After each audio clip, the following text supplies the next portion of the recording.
Class of 2020, faculty, staff, parents, and fellow graduates, I know this is not the way we have all dreamed and imagined graduating high school. I would give anything to be able to see the faces within the cars and behind the screen, yet here we are. For many of the parents here today, this may be your firstborn child. You may have been preparing and excited for this day since their very first breath. For many of us graduates, this is a time we have been ecstatic about since we entered high school. We were excited about what awaited us at the beginning of the year, but little did we know what was waiting for us. Many of us missed out on the opportunities we were so excited about. The situation we have been born and placed in is in no coincidence. We are born for such a time as this. I have dreamed since middle school to stand on the graduation stage and give my valedictorian speech. I dreamed of walking those halls for the very last time and making the most of my senior year.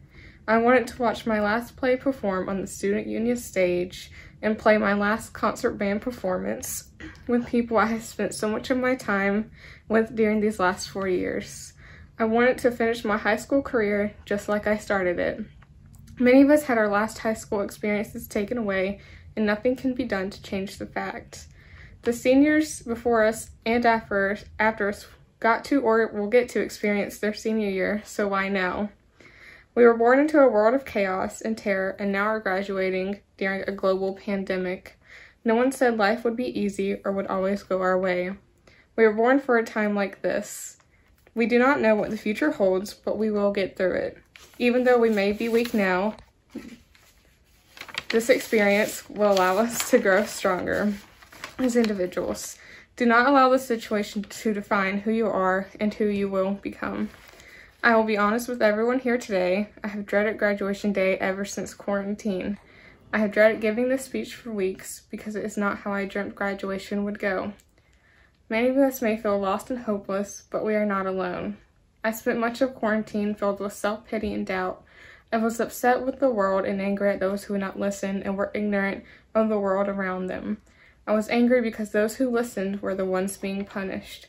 So many people were being selfish and causing harm to themselves and others. Not only was I upset at the world, but at the person I had become. I realized I was the one being selfish too. So many people were putting their lives and the lives of their loved ones at risk every day, but I was worried about what the future held for the class of 2020. Why was I drowning in self-pity when people I knew were risking their lives to care for others? I wanted to be excited about graduation, but I could not bring myself to be positive. My mom would keep reminding me of how there were positives of senior year, but I would proceed to get upset and tell her there were none. When I thought of senior year, I thought of all the negatives and the disappointment of how it played out. No one understood how I felt because they all got their senior year. They got to walk across that stage, or they will at least get to one day.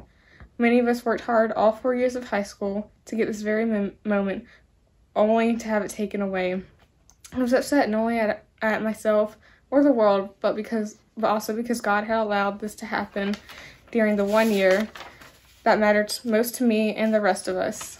I was reminded by two special women in my life of a story about a young woman. King Azarus was in search of a new queen. A young, beautiful woman was taken to the king along with several other women to be chosen. She kept a secret from everyone at the palace that she was a Jew. Many people in Persia despised Jews, but she could not risk the fate of ruining her chances of becoming queen. Luckily, the king chose her to be his queen.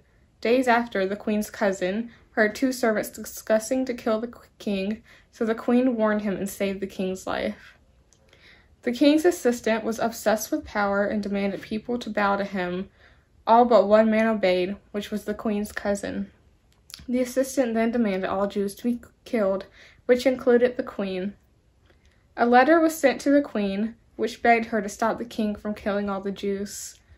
The queen knew she had to go to the king to save the Jews, even if it meant risking her life, because people are only allowed to enter if summoned.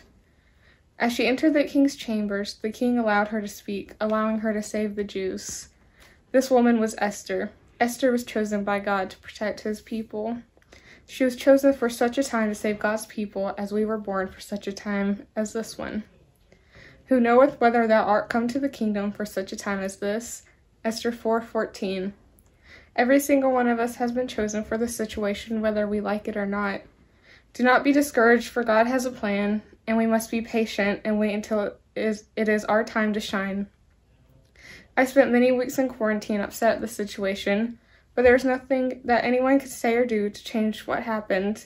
I know there are many activities that we all missed, like your last sports season or game, your last school function, and so many other activities that we have been looking forward to. I have felt deep sorrow for many of us here, but I know God has greater things in store for us. The week of graduation, I was tired of wallowing in self-pity over something I could not control. I believe God allowed Corona to happen for everyone's mental health. Before quarantine, the world was stressed and needed a break in time for family. Everyone is always on the go in the world today, but this situation has allowed broken bonds to be healed and allowed families to come together once again. This situation has not been ideal for everyone, but I know many of us have gained from this experience. The class of 2020 now shares a special bond that no other class has. We are in this together, and you are not alone.